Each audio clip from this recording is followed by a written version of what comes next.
तो last lecture क्या पढ़ रहे थे हम? मियोसिस पढ़ रहा था, बट कनेक्शन में जो गलती हो रहा था। कनेक्शन में दिक्कत थी तो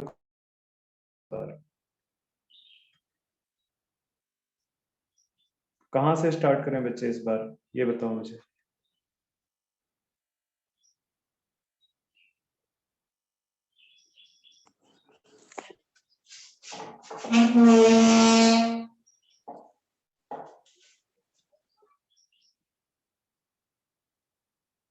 एक मिनट रुकना बच्चे।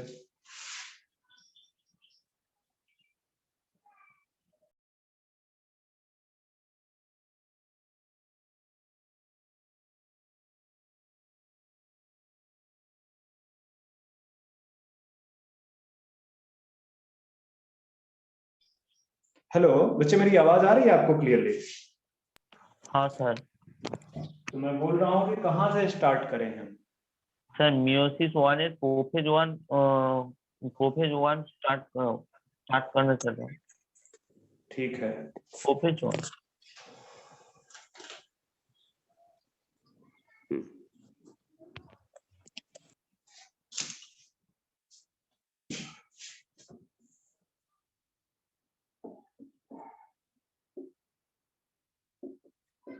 सर लेप्टोटीन से होगा।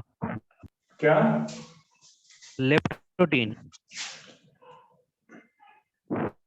लेप्टोटीन? हाँ सर। वहां तक दिख रहा था तुम्हें?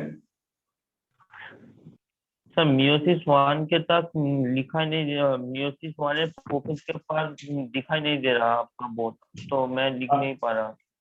अभी दिख रहा है? हाँ এখন दिख रहा है।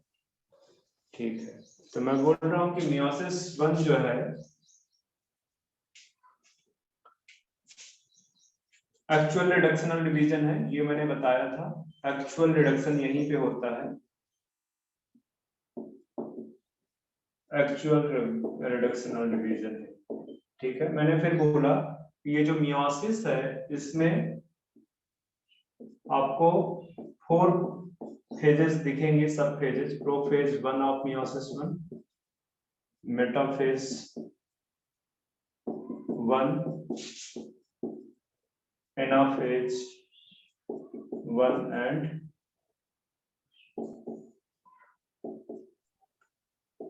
Telophase one of meiosis. ठीक है, ये सारी चीजें आपको देखने को मिलेगी कहाँ पे? मियोसिस वन ऑफ मियोसिस, ठीक है। फिर मैंने बोला कि ये prophase one, this is the most complex, तो हेडिंग ये डलवाई होगी prophase. Prophase just prophase one, ठीक है, ये मैंने हेडिंग डलवाई prophase one of meiosis one. फिर मैंने बोला कि जो प्रोफेज वन है इसमें सब कुछ वैसा ही है। ये सब करवा रखा है ना बच्चे? यहां तक विजिबल था? सर मैंने तो लिख लिया था। हाँ सर, हो गया। क्या इस समय बच्चे बहुत कम आए हैं? इससे पहले 9 स्टूडेंट्स हैं, कम अटेंड किए हुए बच्चे। ठीक है, ठीक है। तो मैं जो है ये जो प्रोफेज है, प्रोफेज वन में मैंने बताया कि सब कुछ वैसे ही होगा जैसे कि माइटोसिस होता है, ठीक है। जैसा माइटोसिस में हुआ सब कुछ वैसा ही होगा। इसमें एक एक्स्ट्रा चीज होती है, क्या? Crossing over. तो क्रॉसिंग ओवर। क्रॉसिंग ओवर जो एक्स्ट्रा चीज हो रही है उसके लिए इसमें एक्स्ट्रा जो है क्या कहते हैं, एडिशन होगा, ठीक है। क्रॉसिंग ओवर में जो भी कुछ होता है उसके उसके अलग से स्टेप आएंगे। बाकी जो प्रोफेज ऑफ माइटोसिस में देखे हो वही होगा। इसमें एक चीज लिखना जरूरी है कि this is the most complex and longest phase. Most complex and longest page. Longest phase of meiosis, ठीक है। मियोसिस की या आप माइटोसिस भी कंसीडर कर सकते हो। ये सबसे कॉम्प्लेक्स एंड लॉन्गेस्ट फेज। इसके बाद अब जो है क्या कहते हैं, बाकी सारी की सारी चीजें वैसे ही होंगी। जैसे जैसे क्या होगा, condensation of chromosome, disappear of nuclear membrane, हाँ, सेंट्रियोल्स माइग्रेट टू ऑपोजिट पोल।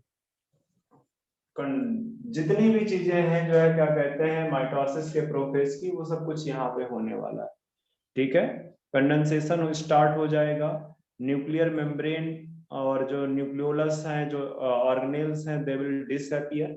ठीक है, स्टार्ट डिसअपीयरिंग, इस तरह से लिख सकते हो कि जो न्यूक्लियर मेम्ब्रेन है, न्यूक्लियोलस है, and some organelles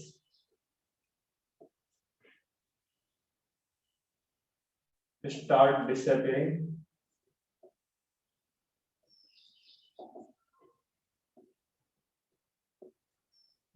Centrioles migrate to opposite poles.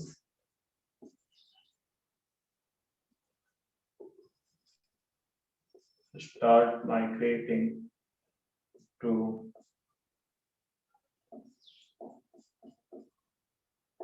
opposite pole.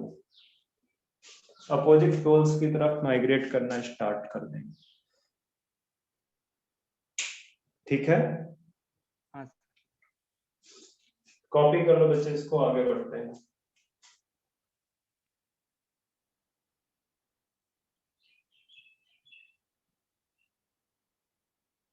हो गया? हाँ सर।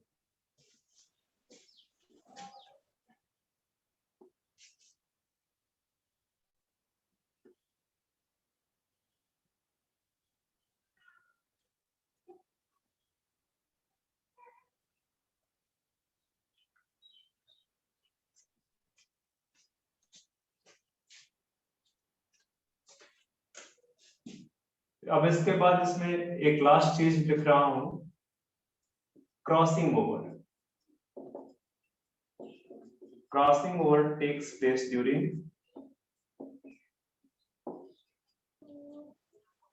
Prophase 1 of meiosis. जो प्रोफेज की मियोसिस, प्रोफेज 1 है बेसिकली, ठीक है, उसके दौरान क्या होगा? Crossing over. Crossing over. अब क्रॉसिंग ओवर ही, ये जो चीज क्रॉसिंग ओवर हो रही, इसी के लिए यहाँ पे एडिशनल स्टेप, इस प्रोफेज को उस क्रॉसिंग ओवर के दौरान जो है क्या कहते हैं, इसको 5 सब स्टेजेस पे या सब स्टेजेस पे डिवाइड किया गया। तो आप बोल सकते हैं कि prophase 1 of meiosis 1 divided in 5 sub stages।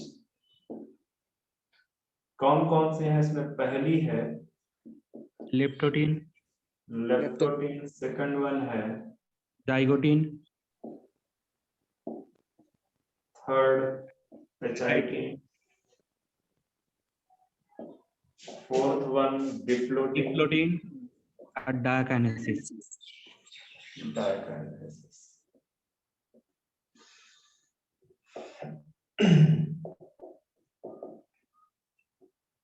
अब इसमें सबसे पहला जो लेप्टोटीन है, तो लेप्टोटीन के दौरान बेसिकली कंडेंसेशन या जो भी चीजें हैं वो स्टार्ट होंगी। और लेप्टोटीन का मैंने आपको पहले, उसमें आपको 2 पिक्चर बताए थे, पता नहीं वहां पे दिखा था कि नहीं दिखा था। आप लेप्टोटीन की हेडिंग डाल लो पहले, ठीक है, इसको कॉपी करो फटाफट।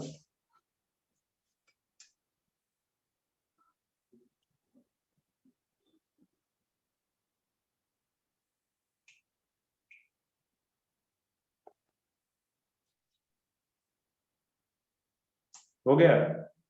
हाँ सर। हाँ सर।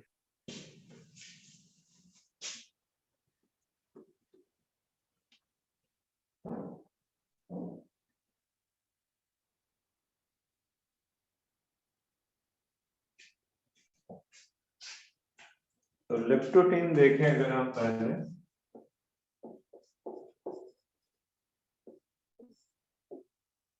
तो लेप्टो मतलब होता है थ्रेड लाइक, ठीक है, थ्रेड लाइक बहुत पतला सा, ठीक है। तो यहाँ पे थिन थ्रेड लाइक स्ट्रक्चर्स दिखेगा। मैंने कहा कि अगर मैं आपके लिए एक इंटरफेज की सेल का स्ट्रक्चर ड्रॉ करूं, और ये प्रोफेज की सेल का स्ट्रक्चर। ठीक है, इंटरफेज एंड प्रोफेज सेल का स्ट्रक्चर अगर हम ड्रॉ करके देखें तो इंटरफेज के दौरान तो आपको पता है कि यहाँ पे न्यूक्लियर मेम्ब्रेन होगी, यहाँ पे न्यूक्लियर मेम्ब्रेन होगी, और न्यूक्लियर मेम्ब्रेन में आपको क्रोमेटिन मटेरियल इस तरह से दिखेगा। ठीक है, क्रोमेटिन मटेरियल दिखेगा या नहीं दिखेगा, इलेक्ट्रॉन माइक्रोस्कोप से हो सकता है ना ही दिखे, इनविजिबल रहे वो। ठीक है, इस तरह से आपको दिखेगा, बाकी सारे ऑर्गेनेल्स वगैरह दिखेंगे जिस पे मेरा फोकस नहीं है फिलहाल। ठीक है, ये है ड्यूरिंग इंटरफेज, ये सेल है इंटरफेज के दौरान। अब हमारी सेल मूव कर रही है प्रोफेज पे। ठीक है, प्रोफेज, तो प्रोफेज में आपको जो है जो कंडेंसेशन है वो धीरे धीरे करके स्टार्ट होगा, और जो न्यूक्लियर मेम्ब्रेन है बेसिकली वो धीरे धीरे करके डिसअपियर होगी, धीरे धीरे करके डिसअपियर होगी। ठीक है, और ये जो न्यूक्लियर मेम्ब्रेन है बेसिकली यहाँ पे एक अटैचमेंट प्लेट बनेगी। Bucket stage. हाँ, बकेट, यहाँ पे एक अटैचमेंट प्लेट बनेगी।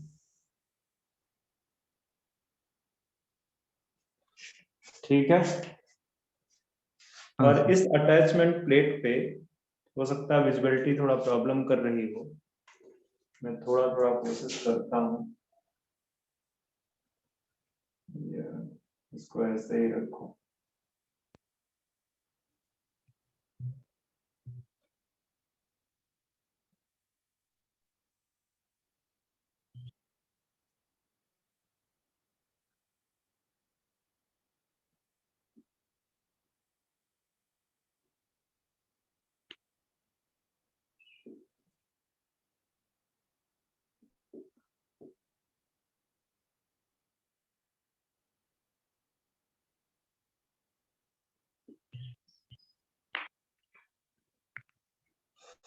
इस तरह करके तो आपको अटैचमेंट प्लेट दिखेगा वहां पे। ठीक है, और अटैचमेंट प्लेट से इस तरह करके वो जो थिन थ्रेड लाइक स्ट्रक्चर है वो इस तरह से अटैच होगी। तो ये अपीयरेंस दिखेगा आपको बकेट लाइक। ये किस तरह से अपीयरेंस होगा इसका, बकेट टाइप का दिखेगा। That's why this stage is known as bucket stage.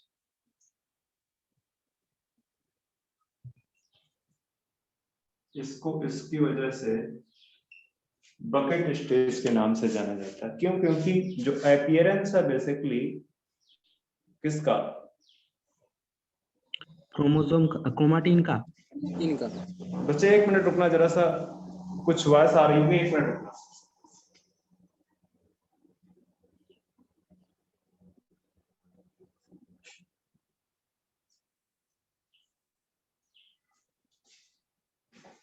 Okay, actually cooler चल पड़ा था तो आवाज बहुत आ रही थी। हाँ, तो मैं क्या बोल रहा था कि ये इस तरह से आपको बकेट लाइक स्टेज दिखेगी, और कंडेंसेशन ऑफ क्रोमोसोम्स भी इसी स्टेज पे स्टार्ट होगा। ठीक है, कंडेंसेशन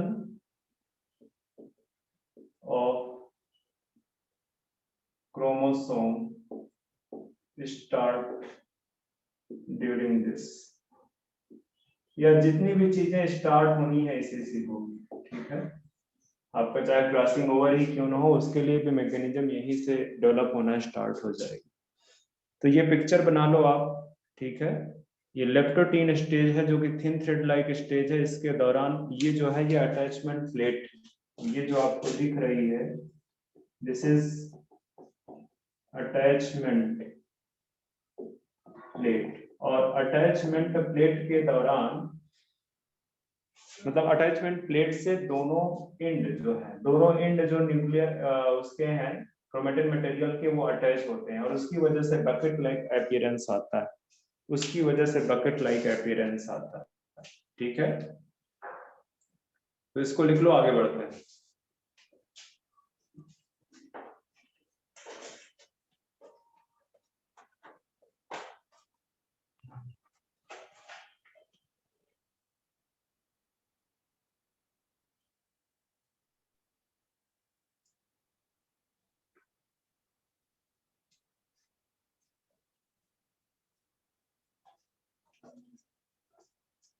बाकी सारी चीजें वैसे ही होंगी, ठीक है।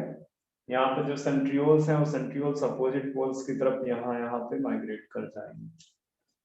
जो भी चीजें हुई हैं प्रोफेज ऑफ माइटोसिस में बिल्कुल वैसे ही आपको यहाँ पे दिखेंगे। एक और चीज अगर देखना है तो ये देख लो कि ये जो क्रोमैटिन मटेरियल है जिसका कंडेंसेशन स्टार्ट हो चुका है, इसमें इस तरह के क्रोमोमियर्स दिखते हैं, इस तरह के क्रोमोमियर्स, जिनको पहले साइंटिस्ट समझते थे कि वो जीन है, बट बाद में ऐसा कुछ नहीं लगा, ठीक है। ये कुछ स्ट्रक्चर बनता है जिसको बोलते हैं क्रोमोमियर। क्रोमोमियर बेसिकली इस तरह का आपको दिखता है।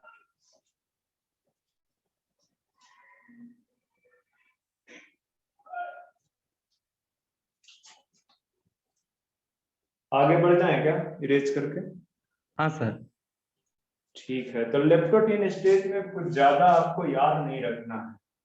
दो एक पॉइंट है, लाइक अटैचमेंट प्लेट होती है जो कि न्यूक्लियर मेम्ब्रेन के नीचे प्रेजेंट है, जहां से कि जो क्रोमोसोम्स हैं उसके दोनों एंड बेसिकली अटैच करते हैं, और उस अटैचमेंट से बकेट लाइक जो है स्ट्रक्चर अपीयर होता है, एंड इसकी वजह से इसको बोलते हैं बकेट स्टेज। लेप्टोटीन को इसकी वजह से क्या बोलते हैं? बकेट स्टेज बोलते हैं या बकेट लाइक स्टेज बोलते हैं। बाकी सारी चीजें वैसे ही हैं। अब लेप्टोटीन से आगे बढ़ते हैं जाइगोटीन की तरफ। दूसरी स्टेज है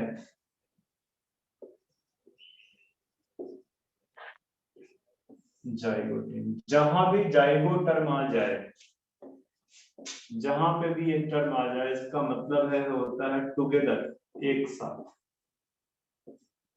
जैसे जाइगोट, जाइगोट में दो गैमीट फ्यूज कर जाते हैं, एक साथ आ जाते हैं, ठीक है। तो जाइगोटीन में क्या है कि जो होमोलॉगस क्रोमोसोम्स हैं, भाई अब जो है क्या कहते हैं, कंडेंसेशन थोड़ा सा और आगे बढ़ गया, ठीक है। तो जो होमोलॉगस क्रोमोसोम्स हैं वो एक दूसरे के साथ में आते हैं, ठीक है। तो जाइगोटीन के दौरान क्या होता है? पेयरिंग ऑफ होमोलॉगस क्रोमोसोम होती है। Pairing of homologous chromosome. Homologous chromosomes की पेयरिंग होती है किसके दौरान? जाइगोटीन। जाइगोटीन के दौरान। अच्छा, जब पेयरिंग होगी तो पेयरिंग से देखो, जैसे यहाँ पे मैं बना दूं आपके लिए,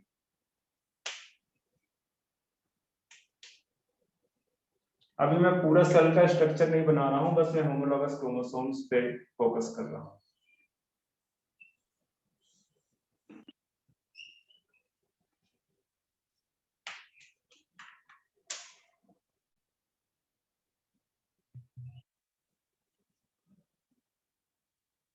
ये हुए होमोलॉगस क्रोमोसोम्स, इनके बीच में पेयरिंग होगी। तो पेयरिंग होने के लिए, मतलब जब पेयरिंग होना स्टार्ट होती है तो यहाँ पे फॉर्मेशन होता है सिनेप्टोनिमल कॉम्प्लेक्स का। सिनेप्टोनिमल कॉम्प्लेक्स बनता है, और सिनेप्टोनिमल कॉम्प्लेक्स के अंदर बनता है रिकॉम्बिनेशन नोड्यूल। रिकॉम्बिनेशन नोड्यूल में बेसिकली क्रॉसिंग ओवर होता है, ठीक है। क्रॉसिंग ओवर किसमें होता है? रिकॉम्बिनेशन नोड्यूल में। और रिकॉम्बिनेशन नोड्यूल कहाँ पे बनता है? सिनेप्टोनिमल कॉम्प्लेक्स में। तो देखो, जैसे ये दो मार्कर हैं, इन दोनों मार्कर को मान लो दिखाई दे रहा है, सर और ऊपर? मार्कर दिख रहे हैं आपको? हाँ हाँ, अब ठीक है। ठीक है। ये मार्कर, ये मान लो कि this is one homologous chromosome, मतलब एक होमोलॉगस क्रोमोसोम है पेयर का, ठीक है। और हाँ। दूसरा आपके पास में ये है, मेरे पास एक ही कलर के नहीं है, तो ये मान लो कि दूसरा ये है, ठीक है, ये वाला। हाँ। ओके। अब इनकी पेयरिंग टाइप टॉप वाइज होगी इस तरह से, ठीक है। पेयरिंग, ये इसमें दो सिस्टर क्रोमैटिड है, इसमें दो सिस्टर क्रोमैटिड है, इसमें दो सिस्टर क्रोमैटिड, ठीक है। एक होमोलॉगस क्रोमोसोम सीए है, दूसरा होमोलॉगस क्रोमोसोम सीए है। तो इनके बीच की जो पेयरिंग होगी वो टॉप वाइज पेयरिंग होगी, इस तरह से टॉप वाइज पेयरिंग होगी। ये नहीं होगी कि ये इस तरह से रखें, इस तरह से नहीं होगी। पेयरिंग कैसे होगी? Top wise. बात समझ में आ रहा है? हाँ सर। हाँ सर। टॉप वाइज पेयरिंग होने से क्या है कि जो क्रोमेटिड्स हैं वो एक दूसरे के ऊपर आ पाएंगी। अदरवाइज क्या होगा कि अगर आप साइड वाइज करवा दोगे तो एक ही क्रोमेटिड दूसरे क्रोमेटिड के साथ में होगी, दूसरे जो तीसरी चौथी है वो नहीं होगी। ठीक है, जैसे यहाँ पे मैं अगर लेबलिंग कर दूं, ये 1, ये 2, ये 3, ये 4, ठीक है, तो ये जो है क्या कहते हैं 2, 3 तो आपस में कनेक्ट करेंगी पर 1, 4 नहीं कर पाएंगे। समझ पा रहे हो ना? हाँ सर।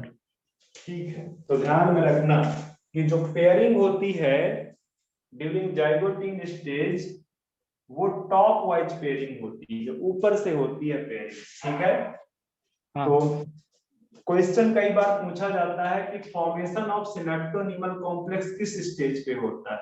ठीक है, तो अब आपको मुझे बताने की जरूरत नहीं। फॉर्मेशन ऑफ सिनेप्टोनीमल कॉम्प्लेक्स अगर ड्यूरिंग जाइगोटिन मैं आपको पहले ही बता चुका हूं कि ये जो जाइगोटिन स्टेज है जिसमें पेयरिंग हो रही है, और पेयरिंग किसकी हेल्प से होती है? सिनेप्टोनीमल कॉम्प्लेक्स की हेल्प से होती है। ठीक है, तो अब मैं आपको बनाता हूं सिनेप्टोनीमल कॉम्प्लेक्स। हालांकि आपके एनसीईआरटी का पार्ट नहीं है पर फिर भी थोड़ी सी अंडरस्टैंडिंग बढ़ जाएगी। ये इरेज कर देता हूं। ठीक है, तो सिनेप्टोनीमल कॉम्प्लेक्स में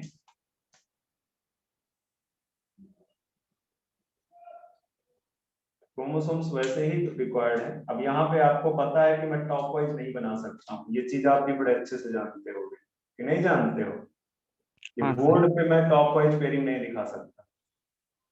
हाँ। अच्छा, 1 मिनट, मुझे दूसरा कलर लेना पड़ेगा, मेरा मार्कर टेबल कर रहा है।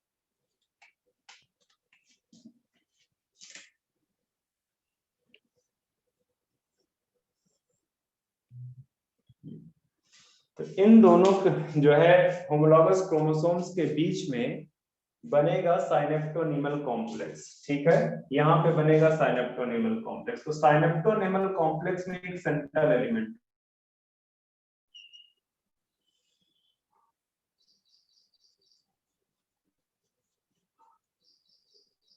और 2 लैटरल एलिमेंट होते हैं।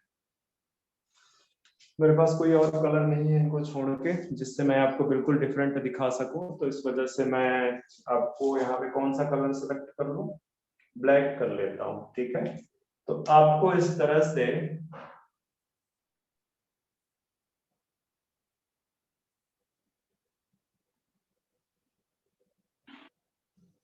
ये सेंट्रल एलिमेंट है जिसको मैं यहाँ पे डिनोट कर रहा हूँ सीई से, और ये जो है दोनों के दोनों ये लैटरल एलिमेंट।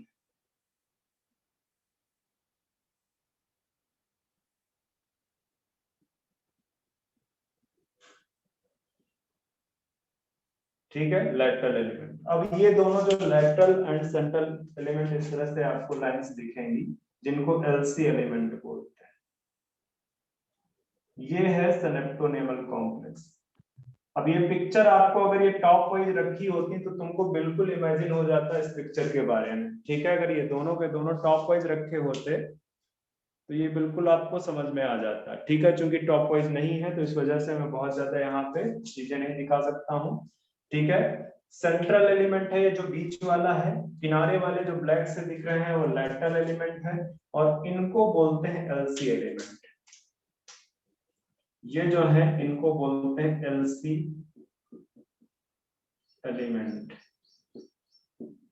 इनको बोलते हैं एलसी एलिमेंट। बात समझ में आ रही है? हाँ सर। ओके, अब यहां पे फॉर्मेशन होगा रिकॉम्बिनेशन नोड्यूल का। ठीक है, यहां पे इस तरह से बनेगा रिकॉम्बिनेशन नोड्यूल। ठीक है, कुछ हल्के कलर में दिख रहा है या नहीं दिख रहा है? हाँ सर। ठीक है, that is the recombination nodule. एक क्या बच्चे, स्ट्रक्चर सारे दिख लोगों रहा को है। क्या बच्चे? डिक्स लाइक स्ट्रक्चर दिख रहा है। हाँ बिल्कुल वैसे ही है, ठीक है। तो ये रिकॉम्बिनेशन नोड्यूल है, और रिकॉम्बिनेशन नोड्यूल के अंदर क्या होता है, रिकॉम्बिनेशन होता है, ठीक है। This is recombination nodule.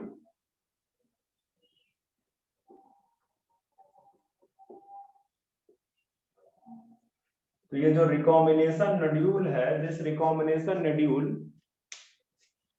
Form during zygotene stage. कोई दिक्कत है? नहीं सर। ठीक है, तो ये भी याद रखना कि दिस रिकॉम्बिनेशन नोड्यूल कब बना, ये जाइगोटीन के दौरान। जाइगोटीन के दौरान। जाइगोटीन। यही सारे क्वेश्चंस बार बार पूछे जाते हैं। देखो पेयरिंग कब हो रही है, जाइगोटीन में। सिनेप्टोनेमल कॉम्प्लेक्स कब बन रहा है, जाइगोटीन में। रिकॉम्बिनेशन नोड्यूल का फॉर्मेशन कब हो रहा है, जाइगोटीन। और आपके सामने जो सिनेप्टोनेमल कॉम्प्लेक्स है उसको अभी मैंने बता दिया। सिनेप्टोनेमल कॉम्प्लेक्स बेसिकली ये इसमें ना, और हायर क्लासेस में जब जाओगे तो बताओ पता चलेगा कि synaptonemal complex is formed of protein plus DNA, ठीक है। या आप ये बोल सकते हो प्रोटीनियस कॉम्प्लेक्स है जहां पे थोड़ा बहुत डीएनए प्रेजेंट, ठीक है। ये सिनेप्टोनेमल कॉम्प्लेक्स जो है आपका, ये मेनली किस चीज का बना हुआ है, प्रोटीन एंड डीएनए। प्रोटीनियस है। ये आपका प्रोटीनियस कॉम्प्लेक्स है जिसमें कुछ डीएनए प्रेजेंट है, ठीक है। कुछ डीएनए जो पार्टिसिपेट करता है इसमें, इसके फॉर्मेशन में जो पार्टिसिपेट करते हैं। बाकी क्रोमोसोम्स तो है ही, जो क्रोमोसोम्स है उसमें तो अपना डीएनए है ही, ठीक है। मैं बात कर रहा हूं कि रिकॉम्बिनेशन नोड्यूल के फॉर्मेशन में जो डीएनए पार्टिसिपेट करता है वो थोड़ा बहुत डीएनए प्रेजेंट है, ठीक है। तो ये हो गया आपका जाइगोटीन स्टेज। कॉपी करो।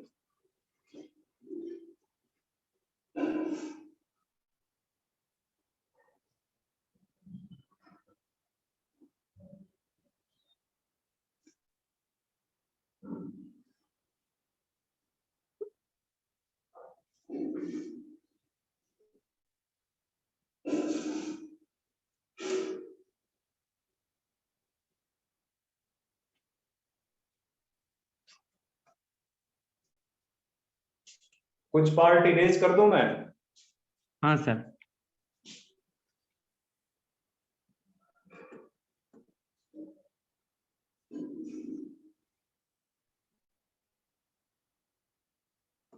ओके, तो ये जो पूरा का पूरा जो स्ट्रक्चर है जहां पे होमोलॉगस क्रोमोसोम्स पेयर अप कर चुके हैं, पेयरिंग अप कर चुके हैं, this structure is known as bivalent, ठीक है। तो पेयर्ड होमोलॉगस क्रोमोसोम्स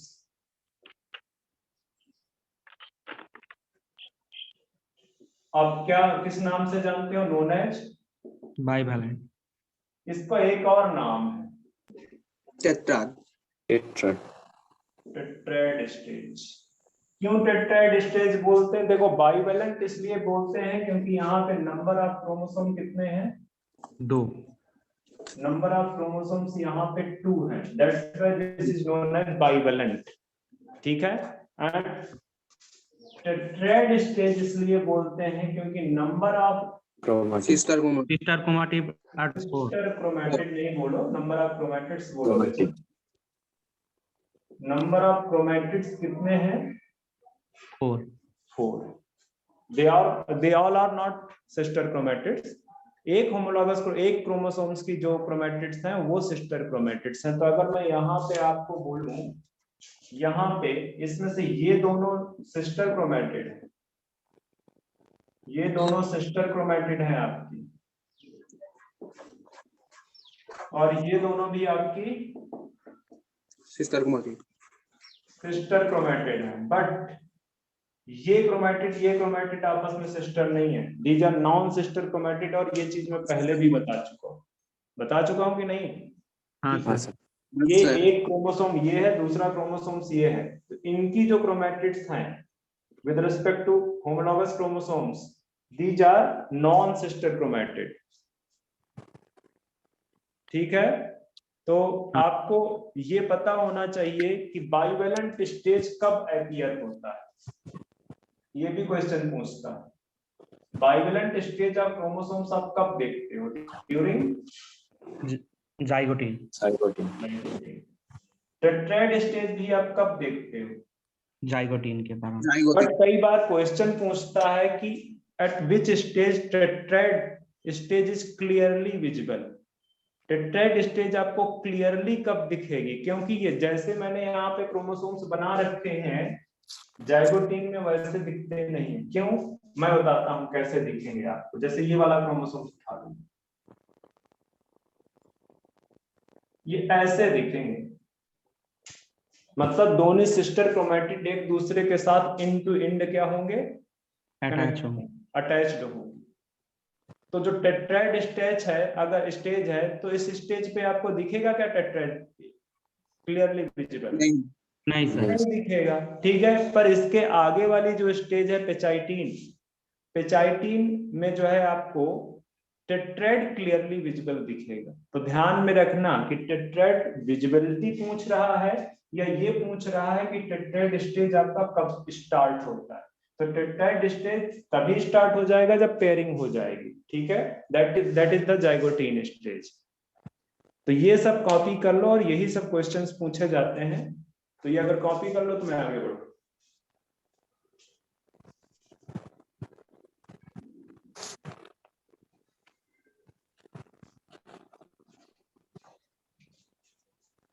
यहाँ पे जरा एक और चीज मेंशन कर दो कि ये जो पूरा का पूरा कॉम्प्लेक्स आपको दिख रहा है, दिस इज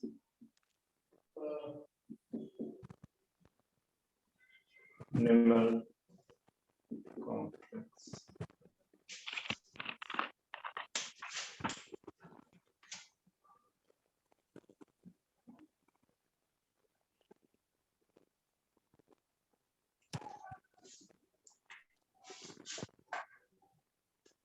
हो गया? हाँ सर। ठीक है, तो अब चलते हैं पेचाइटिन स्टेज पे।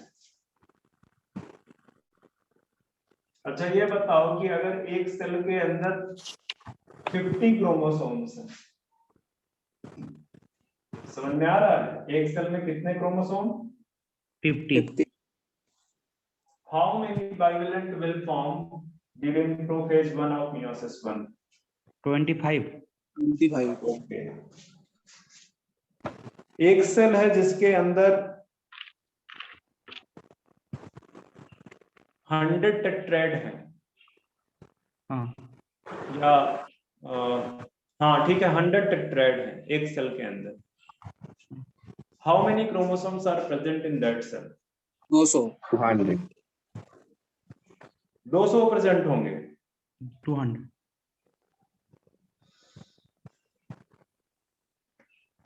श्योर हो क्या? हाँ सर, क्यों? क्योंकि 2 टेट्राड से एक क्रोमोसोम और 100 से 50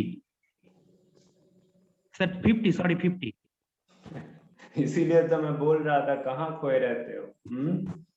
50 होगा। It will be 50। ठीक है, तो इसी तरह क्वेश्चन गलत हो जाता है छोटी सी लापरवाही में, तो ध्यान रखना। इसीलिए क्वेश्चन भी पूछ लिया था मैंने। तो आते हैं नेक्स्ट स्टेज पेचाइटिन पे।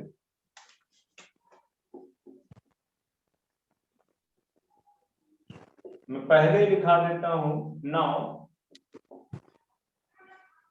Tetrad will be clearly visible। क्यों? क्योंकि अब जो सिस्टर क्रोमैटिड्स हैं वो सिर्फ सेंट्रोमियर से अटैच होंगी, बाकी ओपन हो जाएंगे। ठीक है, दूसरा बड़ा इंपॉर्टेंट पॉइंट है जो बार बार यही पूछा जाता है, जो मैं दिखाने जा रहा हूं। ठीक है, कि crossing over takes place during this। इस स्टेज के दौरान क्या होता है?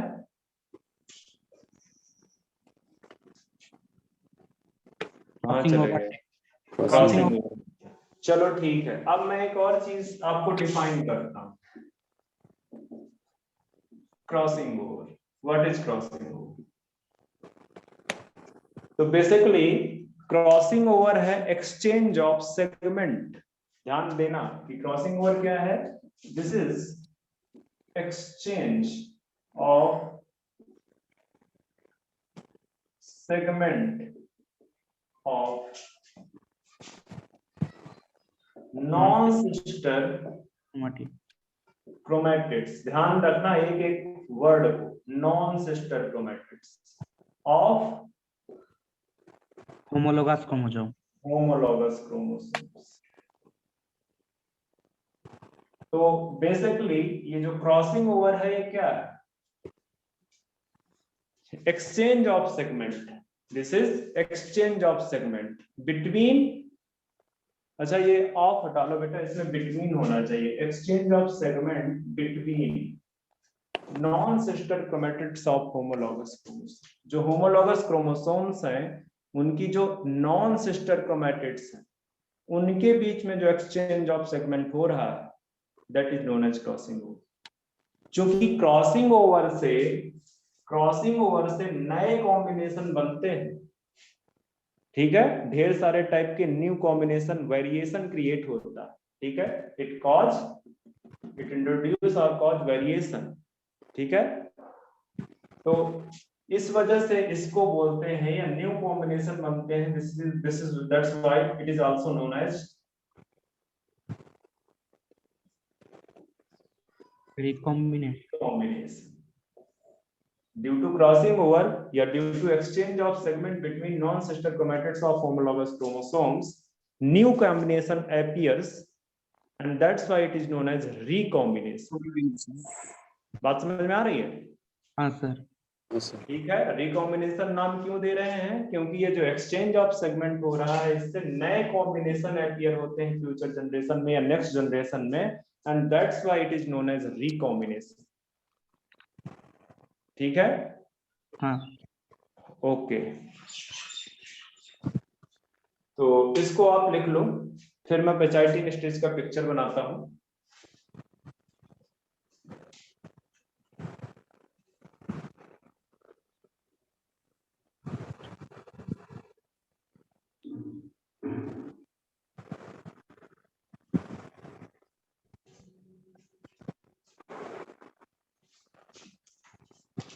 लिखिए लो।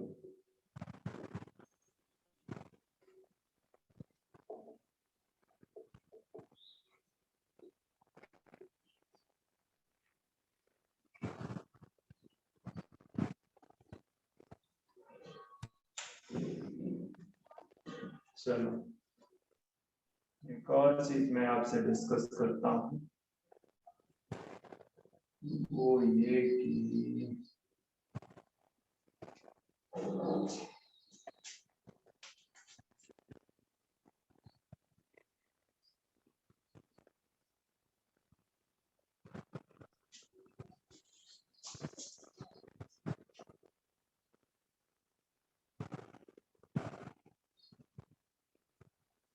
ठीक है, ये जो रिकॉम्बिनेशन है ये क्रॉसिंग ओवर है, this is enzyme mediated process, enzyme mediated process. ठीक है, अकर्षण कहां पे होती है, बता चुका हूं पहले ही, पेकाइटिन में recombination recombinant recombination.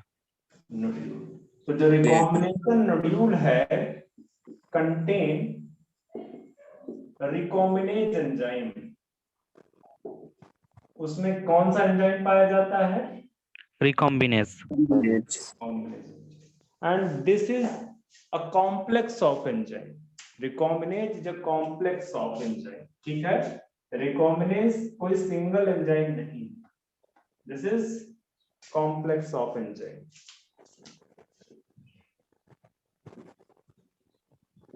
Complex of enzymes.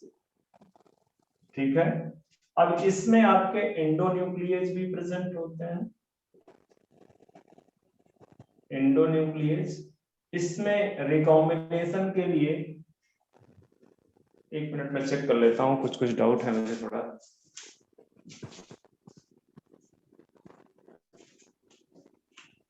Okay इसमें एक एंजाइम प्रेजेंट है जो अनवाइंड करता है, अनवाइंडेज बोलते हैं या टोको आइसोमरेज भी बोल सकते हो आप अगर चाहो, दोनों आपके लिए नए टर्म है, तो अनवाइंडेज जानो चाहे टोको आइसोमरेज जानो, ठीक है। तो ये एंजाइम्स प्रेजेंट होते हैं, एक एंजाइम सेल के अंदर होता है, मतलब ये सेल है तो ये सारा कुछ तो प्रेजेंट ही, उसके अलावा एक और एंजाइम प्रेजेंट है जिसको आप भली बात जानते हो, इसका पार्ट नहीं है, ठीक है। एंड रिकॉम्बिनेज एंजाइम यहीं पे लिख दो, एंड इसके साथ में लाइगेज, लाइगेज अलग है, वो बेसिकली कट एंड को सील करता है, सील करता है, ठीक है। तो ये याद रखना कि रिकॉम्बिनेज जो एंजाइम है, this is a multi enzyme complex, this is multi enzyme complex जिसके अंदर एंडोन्यूक्लिएज है, अनवाइंडेज है, इस तरह से एंजाइम्स प्रेजेंट, ठीक है। जो क्या करता है, इट हेल्प इन रिकॉम्बिनेशन, ठीक है। ये जो रिकॉम्बिनेज एंजाइम है, लाइगेज है, ये क्या करते हैं, दे हेल्प इन रिकॉम्बिनेशन या क्रॉसिंग ओवर, रिकॉम्बिनेशन या क्रॉसिंग ओवर में ये बेसिकली हेल्प करते हैं।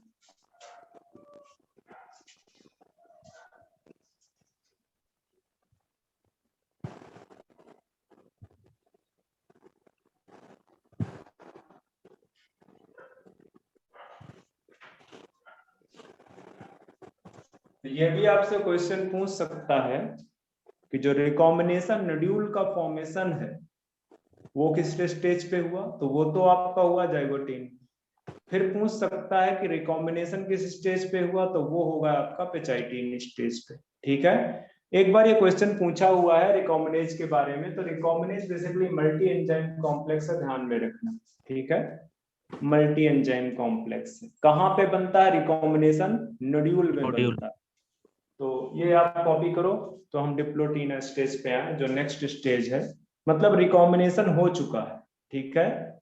रिकॉम्बिनेशन आपका हो चुका है। अब जब रिकॉम्बिनेशन हो चुका है तो इसकी जरूरत नहीं है, इस स्टेज के आगे निकलेंगे। कौन सी स्टेज है अब, डिप्लोटीन।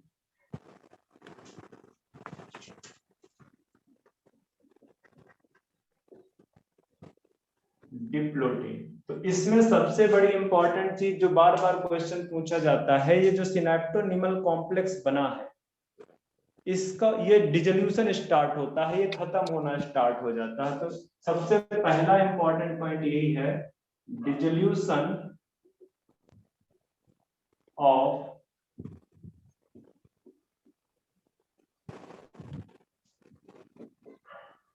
सिनेप्टोनिमल कॉम्प्लेक्स, ठीक है। ये डिसॉल्व कर रहा है, ठीक है, ड्यूरिंग डिप्लोटीन स्टेज।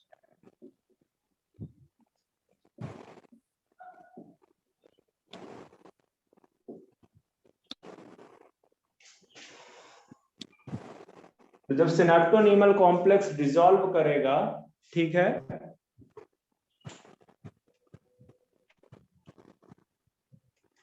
तो दोनों होमोलॉगस क्रोमोसोम्स एक दूसरे से सेपरेट होंगे, बट अभी पूरी तरह से सेपरेशन नहीं होगा, ठीक है। हाँ सर। एक्सेप्ट, लिख दो यहां पे, except eight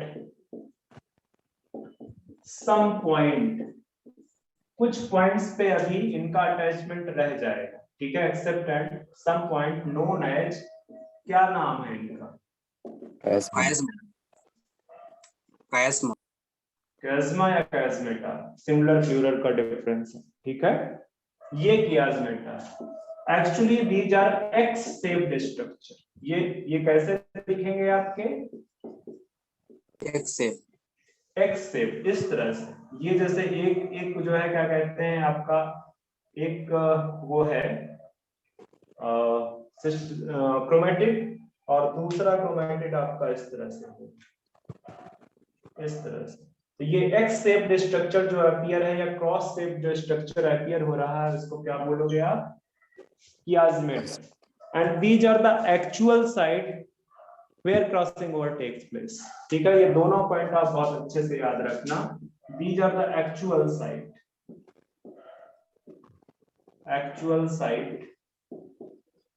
where crossing over takes place। कोई डाउट है क्या? नहीं सर। नहीं सर। ठीक है, तो ये क्वेश्चन पूछ सकता है आपसे कि actual site where crossing over takes place known as, so these are chiasmata. ठीक है, तो डिप्लोटीन स्टेज पे साइनेप्टोकेमल कॉम्प्लेक्स डिसॉल्व करेगा except at some point that are known as chiasmata. These are X-shaped structure and the actual site where the crossing over takes place। ठीक है, हाँ sir. अब चलते हैं हम डिप्लोटीन स्टेज से डायकाइनेसिस की तरफ।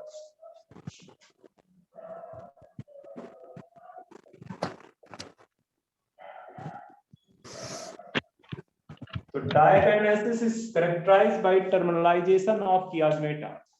ठीक है, it is characterized by terminalisation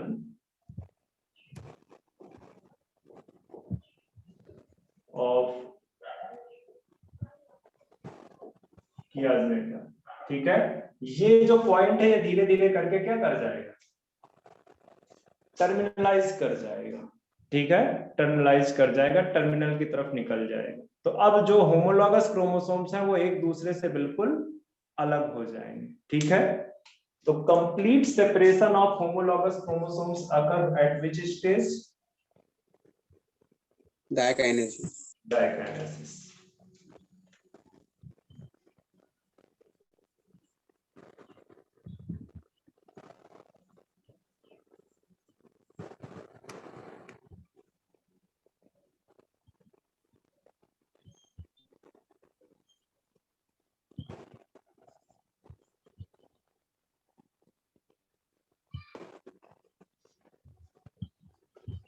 इस स्टेज पे आपको कंप्लीट सेपरेशन हो दिखेगा होमोलॉगस क्रोमोसोम्स का, डायकाइनेसिस। ठीक है, डायकाइनेसिस के दौरान बेसिकली होमोलॉगस क्रोमोसोम्स पूरी तरह से सेपरेट हो जाएंगे। तो प्रोफेज के दौरान आपने बाकी जो सारी चीजें दिखी हैं उसके अलावा क्या देखा? उसके अलावा आपने ये देखा कि क्रॉसिंग ओवर हुआ है जिसमें वेरिएशन क्रिएट हुआ है। ठीक है, हाँ। the net result of crossing over is variation। ठीक है, या आप ये बोल सकते हो कि variation produces or variation introduces, sorry मैं कुछ और भूल गया, चलो आप इसको लिखो फिर मैं बताता हूँ।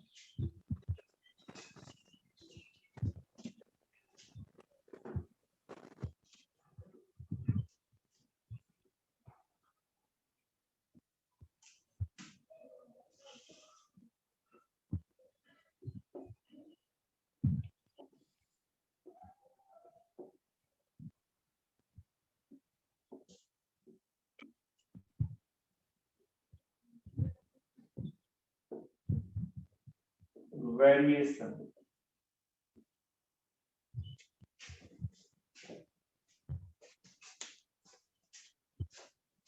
and that's why we are not look like exactly our parents।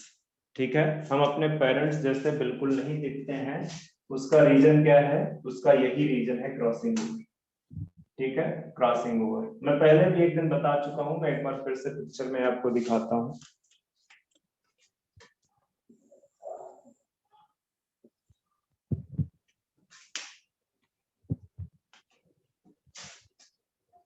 आपके पास में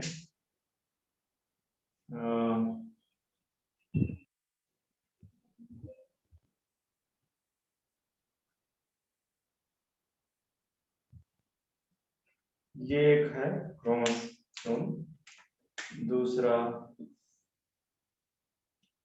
ये है जो कि होमोलॉगस क्रोमोसोम है। तो जब ये प्रोफेज स्टेज आपकी खत्म हो जाएगी, at the end of prophase stage, तो आपको यहाँ पे जो क्रोमेटिड्स हैं जो बिल्कुल स्मूथ एक कलर की दिख रही हैं वो एक कलर की दिखेंगी नहीं, वो कलरफुल हो जाएंगी या मल्टी कलर की हो जाएंगी। ठीक है, जैसे यहाँ पे मैं बना रहा हूँ।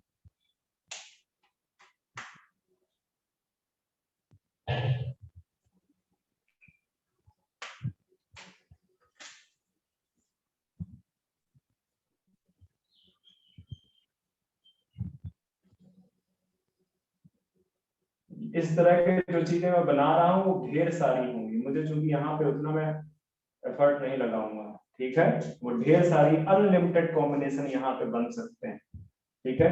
बस मैं तो आपकी इमेजिनेशन दिखा रहा हूँ, ठीक है। इस तरह के अनलिमिटेड कॉम्बिनेशन अवेलेबल हो सकते हैं।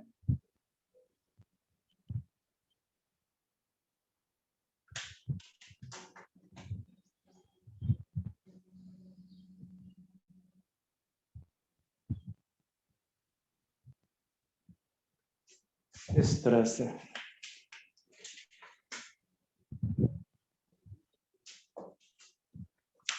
ठीक है। तो अब आपको शायद समझ में आ रहा होगा, क्या कलर ज्यादा डिफरेंशिएट नहीं कर रहा, और बड़ा कर दूं?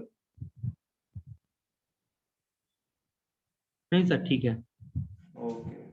तो at the end of prophase actually crossing over हो चुका है, तो आपको जो क्रोमेटिड्स हैं यहाँ पे जो सिस्टर क्रोमेटिड्स हैं वो भी अब सिमिलर नहीं रही, ठीक है। ये जो सिस्टर क्रोमेटिड्स हैं, चाहे ये हो चाहे ये हो, ठीक है, क्रोमेटिड्स और नॉट सिमिलर, अब ये सिमिलर नहीं रही, चाहे ये वाली हो, ठीक है, ये सिमिलर नहीं है। All the chromatids are now are different, ठीक है। इनका सेगमेंट बेसिकली सेपरेट हो चुका है, तो अब ये डिफरेंट है। तो प्रोफेज 1 ऑफ मियोसिस 1 हमने कंप्लीट कर ली, अब हमको चलना है मेटाफेज स्टेज पे।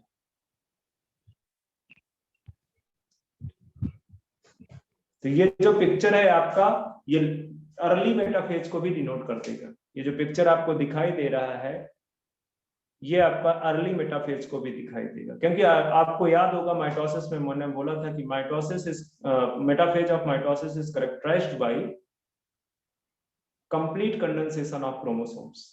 Complete condensation of chromosomes will characterize the metaphase या early metaphase. कोई डाउट है क्या? नहीं सर। तो आगे बढ़े। हाँ। हाँ।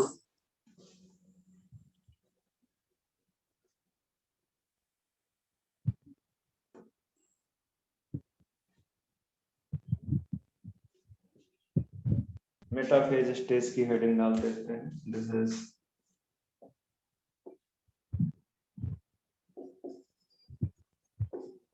मेटाफेज 1। चलो बताओ मेटाफेज का मेटाफेज में क्या हुआ होगा?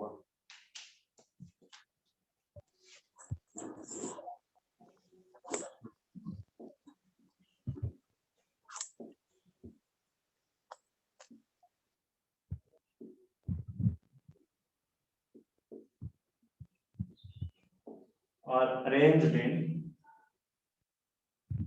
metaphysics equatorial. और कितनी मेटाफेजिक प्लेट बनेगी? 2। या अच्छा इसको 2 मत लिखो, यहाँ पे पहले लिखो और इक्वेटर, ठीक है। नंबर ऑफ मेटाफेज वो पिक्चर में दिखा देता हूँ, लिखाने की जरूरत नहीं, आप याद रखना, पिक्चर में दिखा देता हूँ। तो एक और आपका पिक्चर बना दो यहाँ पे। बाकी सारे के सारे आपको याद है कि जो स्पिंडल फाइबर के लिए जो माइटोटिक स्पिंडल ऑपरेटस है, ठीक है, वो इसका इनिशिएशन स्टार्ट हो जाएगा प्रोफेज में। जो स्पिंडल फाइबर का फॉर्मेशन है वो मेटाफेज में होगा, ठीक है। तो यहाँ पे भी सेम चीज है, मेटाफेज स्टेज पे यहाँ पे देखो मैं बना देता हूँ, एक सेंट्रियोल ये है, दूसरी सेंट्रियोल ये है, इससे आपकी एस्ट्रल रेज निकलेंगी, एस्ट्रल रेज। और आपके दोनों जो होमोलॉगस क्रोमोसोम्स हैं नाउ, यहाँ पे 2 मेटाफेजिक प्लेट दिखाते हैं पहले।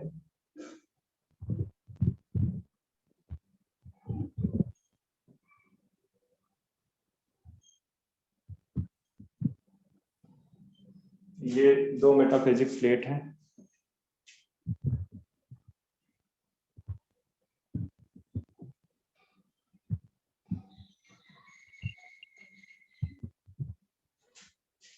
और यहीं पे आपके होमोलॉगस क्रोमोसोम्स दिखाई देंगे।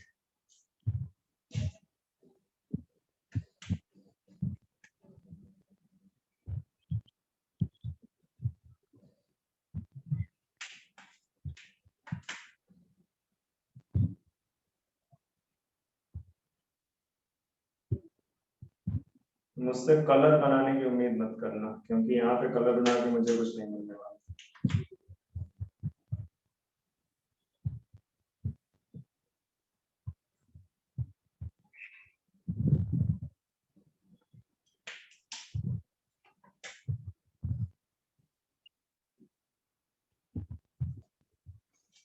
इस तरह से ये दो अगर और भी होते तो और भी यहीं पे अरेंज हो जाते, ठीक है। इसी एक मेटाफेजिक प्लेट पे और भी अरेंज हो जाए। चूंकि दो सेंट्रोमियर है दोनों अपने होमोलॉगस क्रोमोसोम्स के, इसलिए मेटाफेज प्लेट जो है ये दोनों के दोनों मेटाफेजिक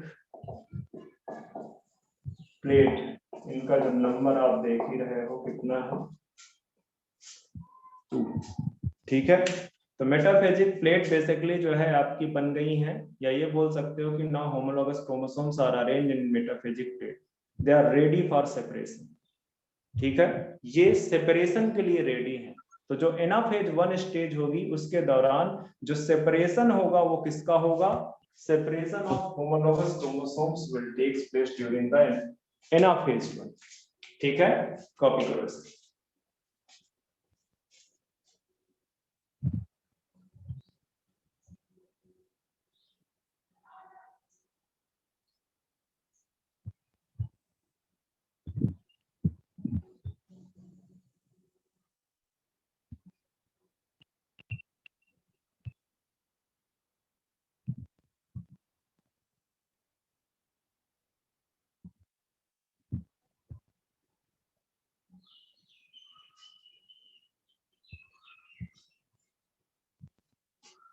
आगे बढ़ जाए।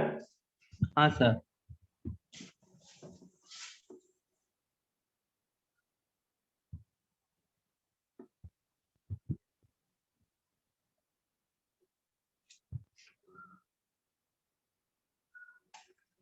तो जैसे यहाँ पे मैं एक आपके लिए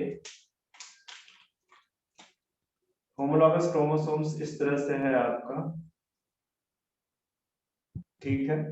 तो इस तरह से बेसिकली जो है क्या कहते हैं उसके साथ में स्पिंडल फाइबर अटैच्ड होगी, ठीक है। और एक दूसरा इस तरह से होगा,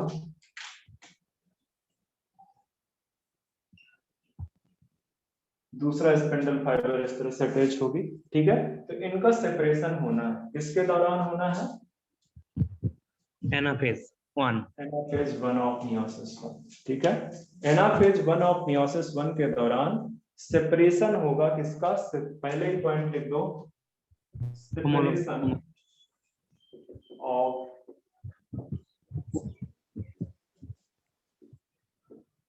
होमोलॉगस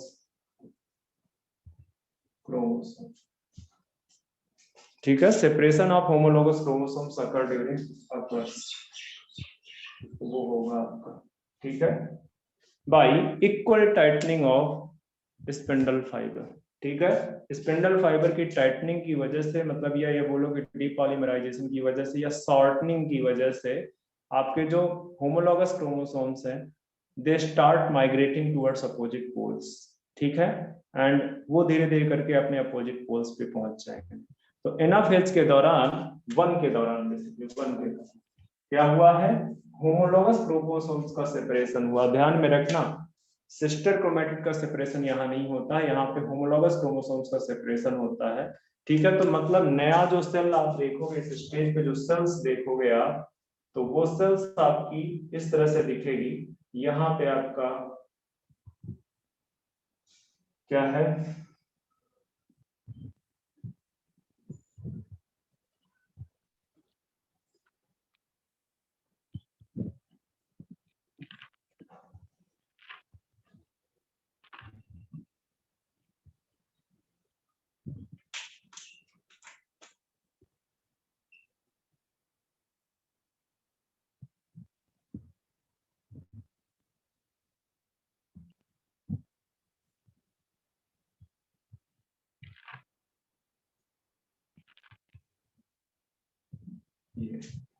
ये धीरे धीरे करके अपने और पोल्स पे पहुंच जाएंगे जाके। इसके बाद है आपका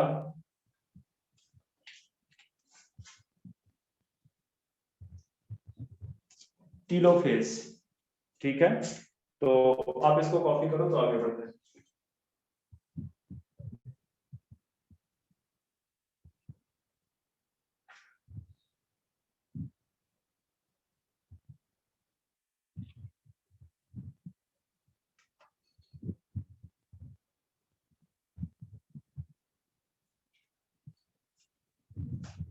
मैं आपको जब जेनेटिक्स पढ़ा रहा हूँगा तो जेनेटिक्स के दौरान एक टॉपिक है क्रोमोसोमल थियरी ऑफ इनहेरिटेंस, नाम सुना है क्या?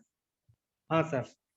तो क्रोमोसोमल थियरी ऑफ इनहेरिटेंस में मैं वापस से इन्हीं सारी चीजें, इसी स्पेशल पॉइंट को, इसको मैं फिर से बताऊं। ये जो हो रहा है इस समय separation of homologous chromosome, this is known as disjunction of chromosomes. क्या बोलते हैं इसको? Disjunction of chromosome. Disjunction of homologous chromosome. एक और ध्यान चीज में, मतलब एक और चीज ध्यान में रखना, ठीक है, कि जो मेंडेलियन फैक्टर है, Mendelian factors are present in, factors are actually genes. Factor क्या है? They are genes and the genes are present in gene locus chromosome. The genes are present in chromosomes. अगर homologous chromosomes सेपरेट हो रहे हैं तो Mendelian factors भी segregate होंगे। तो यहीं पे आप लिख सकते हो कि सेग्रीगेशन ऑफ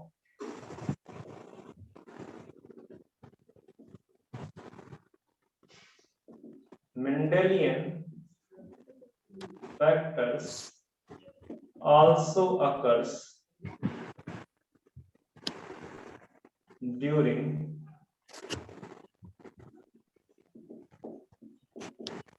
this stage। कोई डाउट है क्या?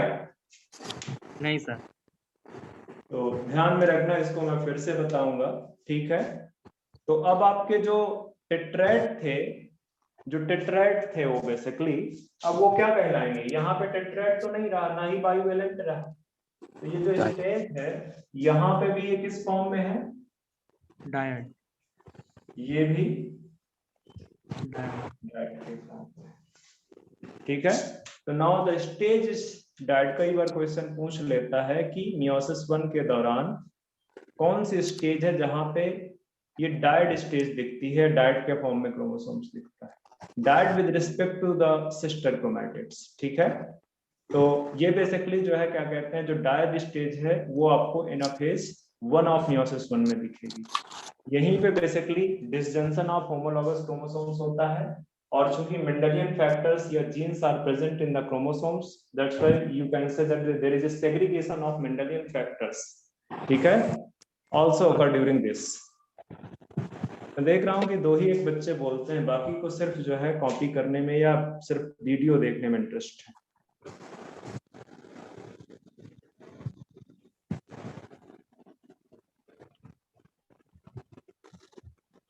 बच्चे हैं वैसे तो बाकी दिन ज्यादा बच्चे होते थे। चलो अभी कितना टाइम बचा है हमारे पास? 4:06 24 मिनट। ओके, ठीक है, तो आगे बढ़ते हैं हम टीलोफेज पे, ठीक है। टीलोफेज, तो टीलोफेज में वही सारी चीजें हैं आपके, जो क्रोमोसोम्स हैं इनके ऊपर न्यूक्लियर मेम्ब्रेन रीअपीयर कर जाएगी, ऑर्गेनेल्स रीअपीयर कर जाएंगे, स्पिंडल फाइबर डिसअपीयर कर जाएंगे, ठीक है।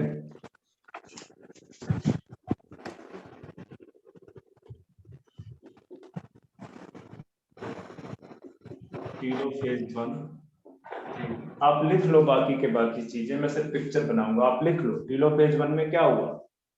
Nuclear membrane nucleolus will reappear, organelles will reappear, spindle fiber will disappear, ठीक है। आप लिखो, मैं तब तक पिक्चर बनाता हूं। और पिक्चर में मैं 2 सेल नहीं बनाऊंगा, मैं अभी अभी यही बनाऊंगा।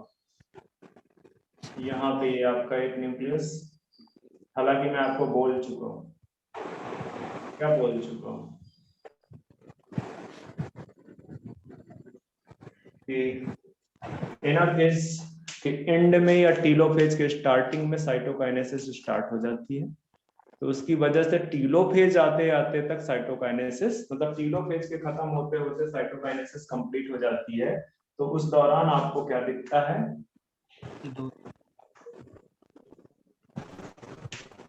क्या दिखता है उस दौरान? 2 cell, new cell, daughter cell.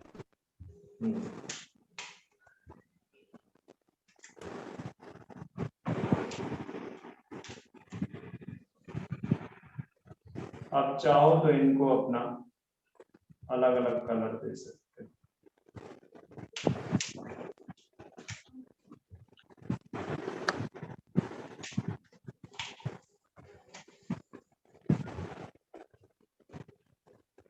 अच्छा, शायद मैंने बीच में वो बना दिया हुआ बच्चे, यहाँ पे दूसरा क्रोमोसोम्स मैंने पहले ब्लू में लिया था और यहाँ पे मैंने ब्लैक में ले लिया है, तो आप कलर सेम रखना जो भी रखना।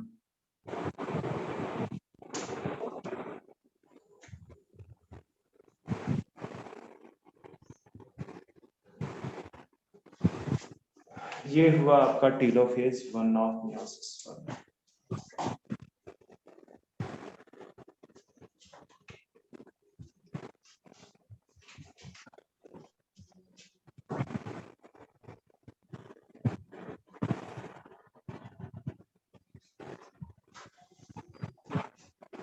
क्या हो गया?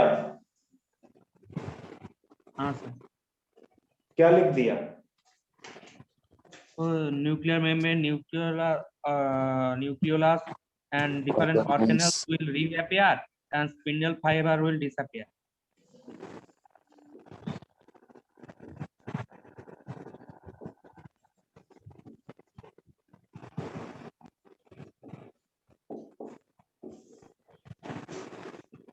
ये कुछ समझ में आ रहा जो मैंने लिखा है?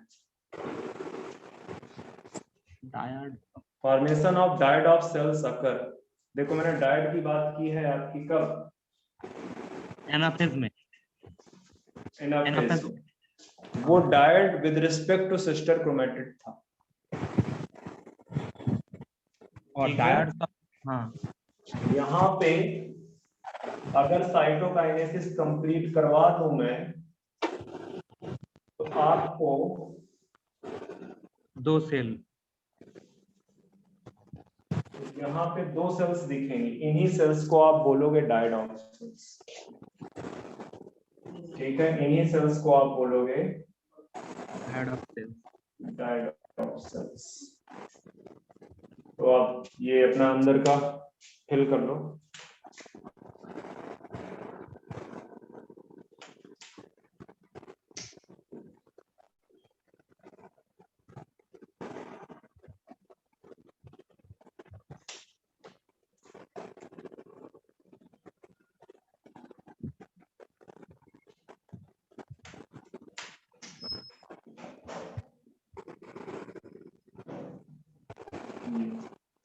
So after cytokinesis you will get 2 daughter cells, ठीक है, जिनमें number of chromosomes with respect to their parent cell क्या होंगे?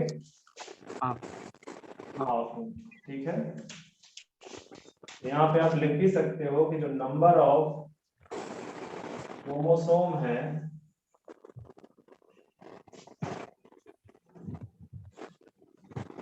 will get reduced to half of their parents, reduced to half of their parents।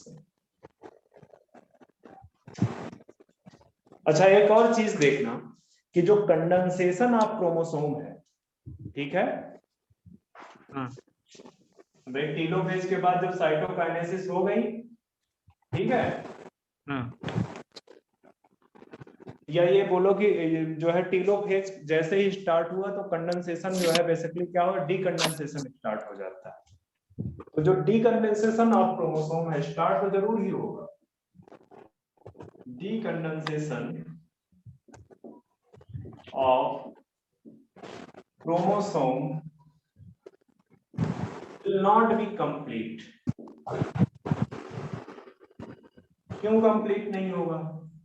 क्योंकि telophase 1 के दौरान फिर से क्या स्टार्ट हो जाएगा? मियोसिस 2। और जैसे ही मियोसिस 2 स्टार्ट होगा प्रोफेज में फिर से क्या होगा? कंडेंसेशन स्टार्ट हो जाएगा। हो जाएगी। ठीक है, और जैसे ही कंडेंसेशन स्टार्ट हुआ मतलब कि decondensation will stop and then condensation will start. ठीक है, पहले डीकंडेंसेशन बंद होगा और तब जाके फिर से फर्दर रिकंडेंसेशन स्टार्ट होगा। किस स्टेज के लिए? मियोसिस 2 के लिए। ठीक है, तो ये अभी टीलोफेज 1 हुआ है। मैंने आपको एक चीज और बताई थी पिछले दिन कि एनिमल्स के केस में साइटोकाइनेसिस होती है आफ्टर मियोसिस 1, आफ्टर मियोसिस 1। ठीक है, ये आप ये बोलो कि मियोसिस का जो कैरियोकाइनेसिस है, कैरियोकाइनेसिस के बाद साइटोकाइनेसिस होती है एनिमल सेल, प्लांट सेल में नहीं होती। ठीक है, बट हम यहाँ पे एनिमल सेल को ही कंसीडर करेंगे, इतना आपके सिलेबस में नहीं है।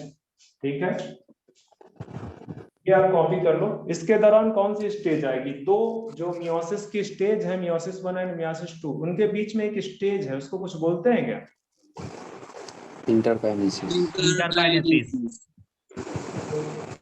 तो ये कॉपी हो गया क्या? हाँ sir.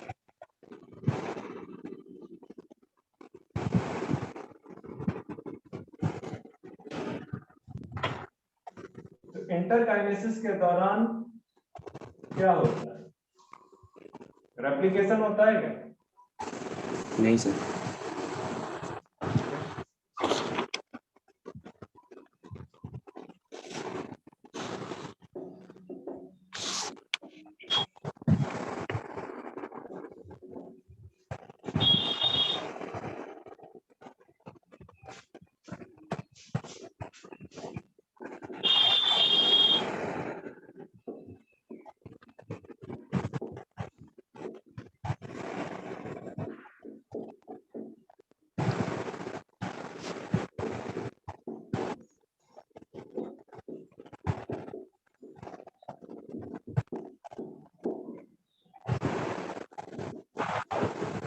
There is no DNA replication, कोई DNA रेप्लिकेशन नहीं।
मैं सिर्फ एनाफेज को लिखाऊंगा, बाकी नहीं लिखाऊंगा। यहाँ क्या लिखा दूं यहाँ पे?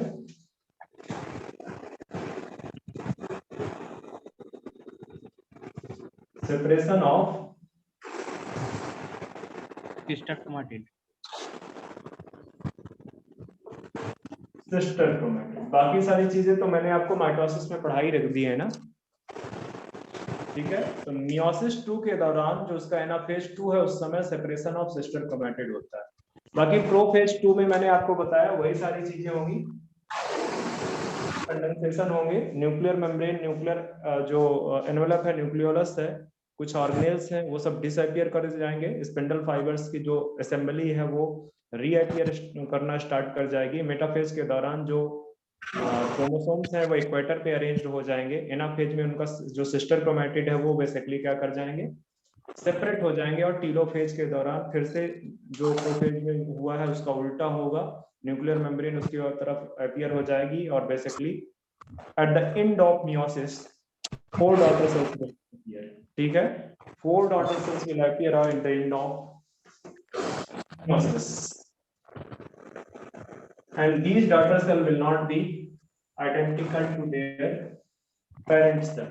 ठीक है, पेरेंट सेल के आइडेंटिकल नहीं होंगी। यहाँ पे एक और चीज आप लिख सकते हो कि जो सिस्टर क्रोमैटिड्स हैं, पहले भी हालांकि बता तो चुका ही हूँ, सिस्टर क्रोमैटिड्स और नॉट आइडेंटिकल, वो आइडेंटिकल नहीं है, किसकी वजह से?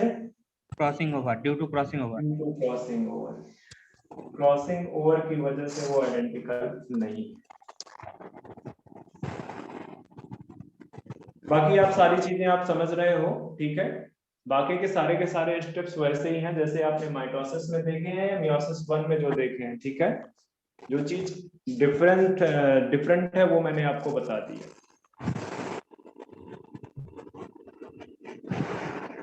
बाकी आपको एक फ्लो डायग्राम मैंने पहले ही बता दिया है। हाँ।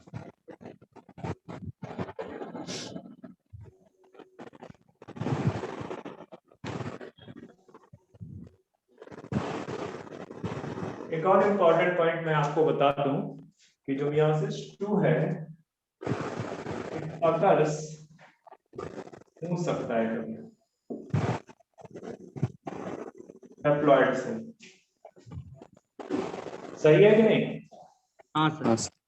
हाँ क्योंकि सर। अब तक मियोसिस 1 जो डॉटर सेल्स हैं वो कैसी हो जाती हैं? हैप्लॉइड हो जाती हैं, ठीक है। तो यहाँ से मियोसिस 2 का मेन चीज खत्म हो गया, मैकेनिज्म खत्म हो गया है। अब थोड़ा सा हम देखेंगे मियोसिस 1 एंड मियोसिस 2 में डिफरेंस, इसके बाद देखेंगे सिग्निफिकेंस। इसको कॉपी कर लो आप।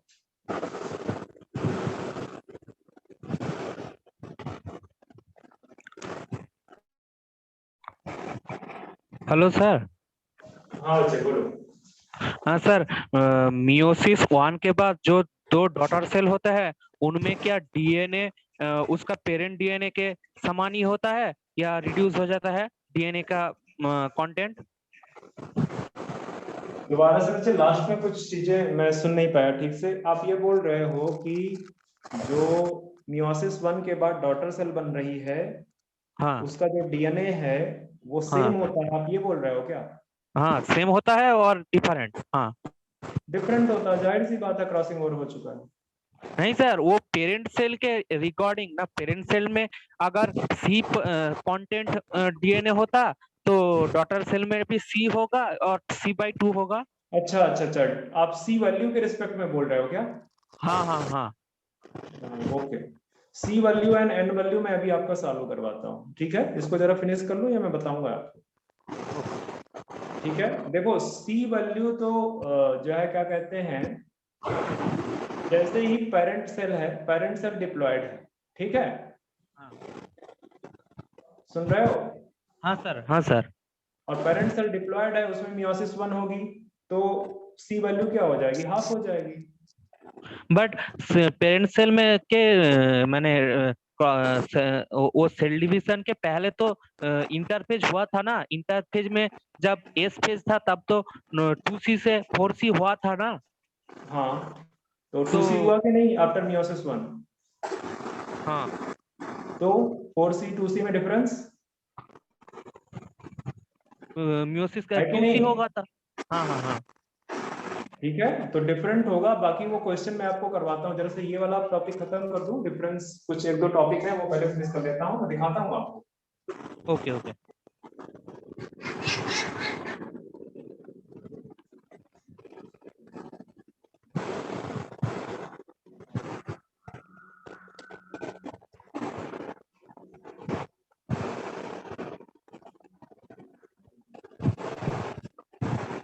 Meiosis 1, meiosis 2। मियोसिस 1 में आपने क्या देखा? Separation of sorry, homologous of homologous chromosome. और यहाँ पे क्या देखा आपने? Sister chromatid, separation of sister chromatid. बताओ दूसरा डिफरेंस बताओ। पहले में मियोसिस 1 में क्रॉसिंग ओवर होता है, मियोसिस 2 में क्रॉसिंग ओवर नहीं होता।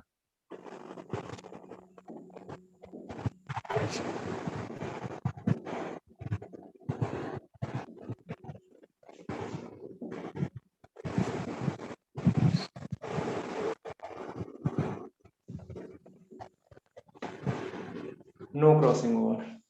और बताओ। मियोसिस 1 के बाद जो डॉटर सेल होता है उसमें क्रोमोसोम पेरेंट से हाफ हो जाता है, और मियोसिस 2 के बाद क्रोमोसोम सेम ही रहता है।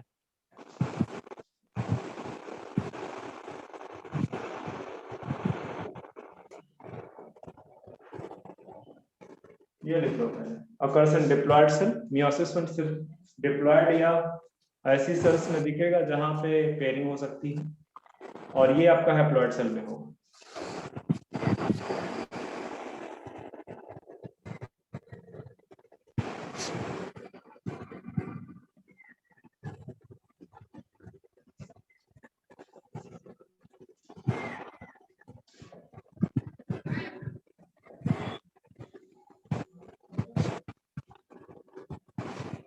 ये रिडक्शनल डिवीजन है, जबकि ये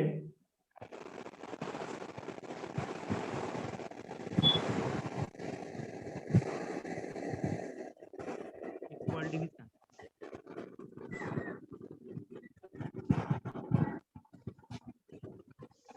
ये आपका equational division. No splitting of centromere, यहाँ पे स्प्लिटिंग नहीं होती है सेंट्रोमियर की। क्यों? क्योंकि homologous chromosome homologous chromosome separate हो सेपरेट है ना। जाते हैं। हाँ, क्योंकि उसके पास ऑलरेडी 2 सेंट्रोमियर, जबकि यहाँ पे होता है सेंट्रोमियर।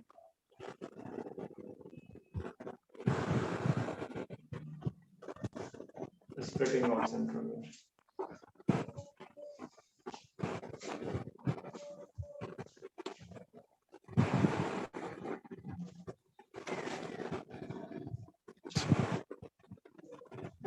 चाहो तो लिख लो, पर जरूरत नहीं है। रेप्लिकेशन इसमें, इसका इंटरफेस जो है उसमें रेप्लिकेशन होता है, उसका जो इंटरकाइनेसिस है वहां पर रेप्लिकेशन नहीं होता, बट ठीक है, इतना ही रहेगा। ये तो हो गया आपका क्या डिफरेंस। अब आपको मैं उस पॉइंट पे ले आता हूं जो आप पहले पूछ रहे हो, ठीक है? इसके बाद आगे बढ़ते हैं।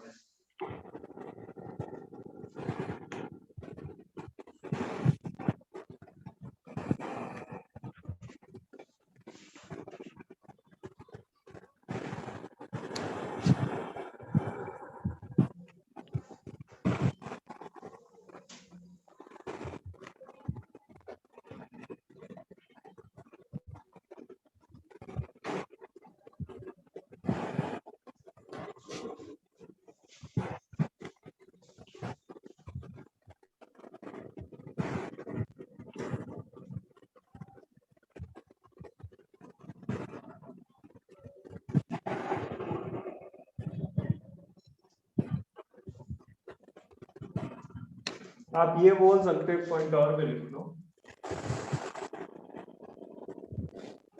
In meiosis, 2 round of nuclear division या कैरियोकाइनेसिस लिख सकते हो, and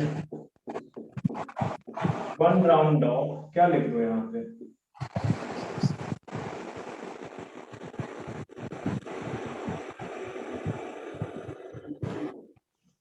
chromosomal segregation. Homologous chromosomes तो एक ही राउंड सेग्रीगेट करता है ना। हाँ सर।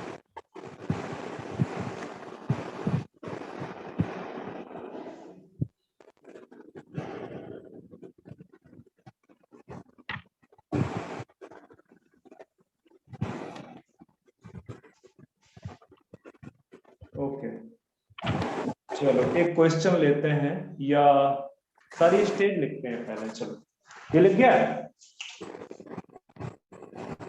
हाँ सर।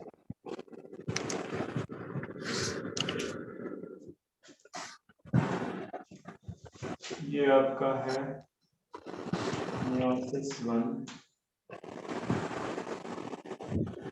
एंड ये है आपका meiosis 2। ऐसे ही लिख दो।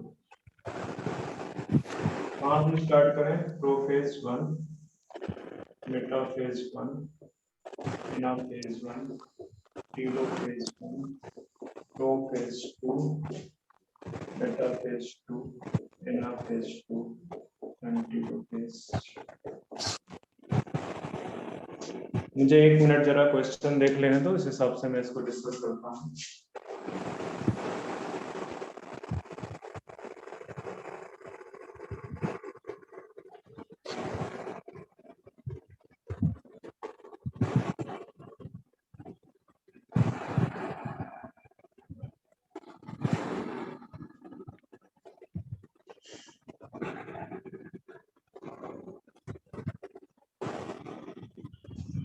वैसे तो हमें यहाँ पे G1 G2 भी डिस्कस कर लेना चाहिए,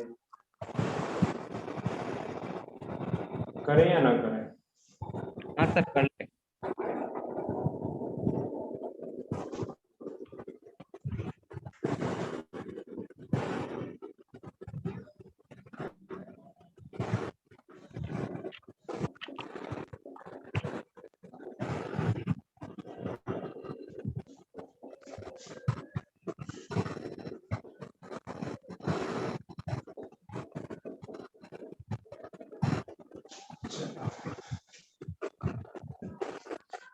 चलो हम बात कर लेते हैं G1 फेज में। एक डिप्लॉयड सेल है आपके पास में, ठीक है, G1 फेज इंटरफेज में है, ठीक है।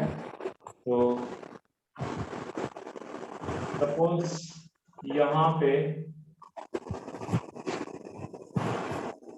2n/2c है, तो S फेज पे कितने हो जाएंगे? 2n/4c। ओके, करो आगे बढ़ो, आगे बढ़ो।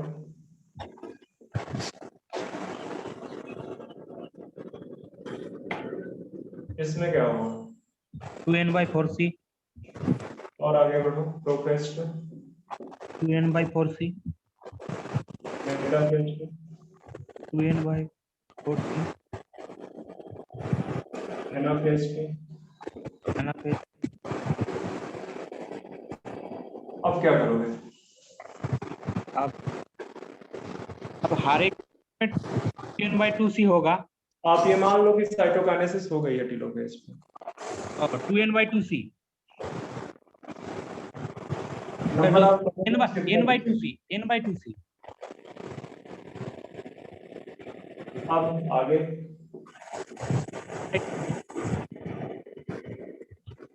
n/2c n/2c और यहाँ पे n/2c। सिस्टर क्रोमेटिड का तो भाई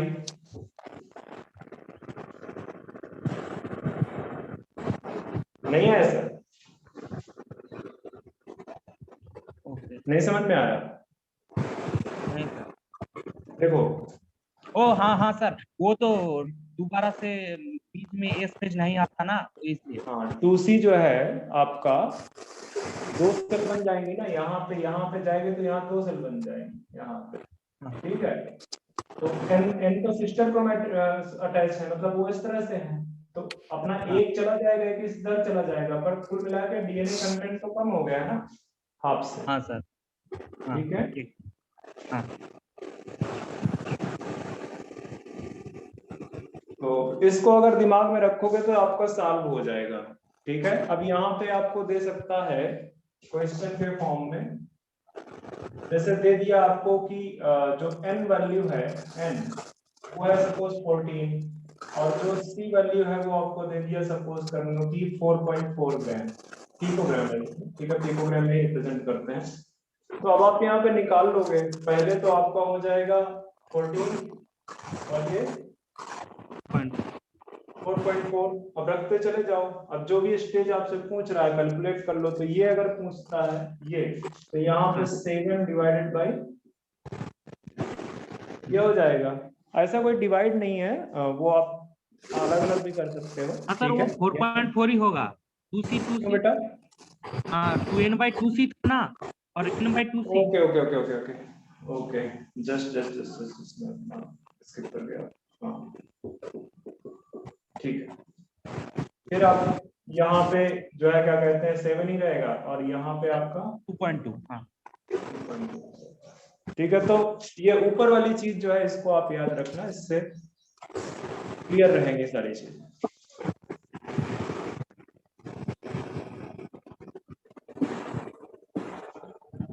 एक क्वेश्चन देता हूं मैं आपको, टाइम कितना है अपने पास? नहीं है सर, टाइम हो गया। अच्छा हो गया, चलो नेक्स्ट उसमें करवाऊंगा, अभी के लिए इतना है, ठीक है? हाँ। चलो ओके।